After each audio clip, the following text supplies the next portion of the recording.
সাদিক হোসেন শুভ ও fire সার্ভিসের ও একজন ডুবুরি এবং বাংলাদেশের প্রেসিডেন্ট পদকপ্রাপ্তর মধ্যে সে একজন শ্রেষ্ঠ পদকপ্রাপ্ত এবং বাংলাদেশের বিভিন্ন জায়গায় নৌ দুর্ঘটনা ঘটলে পারে সে সেখানেই দায়িত্ব পালন করে, দক্ষতার সাথে দায়িত্ব পালন করে। সেই দায়িত্ব পালন কাজেই সে নিয়মিত দায়িত্ব পালনের অংশ হিসেবেই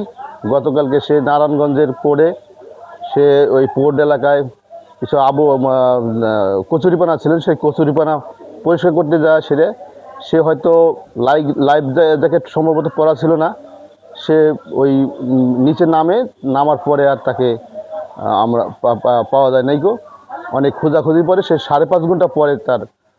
মৃতদেহ উদ্ধার হয়েছে এবং তার লাশ আমরা গতকালকে আনার চেষ্টা করছি এবং নৌ পুলিশ এবং ফায়ার সার্ভিসের মধ্যে মানে সমঝোতা না হওয়ার কারণে সে পোস্টমর্টম করবে এবং আজকে সে পোস্টমর্টম করার পরে তাহলে পরে হয়তো আজকের মধ্যে আমরা সন্ধ্যার মধ্যে লাশ আসবে, তারপর আমরা দাফনের ব্যবস্থা করব।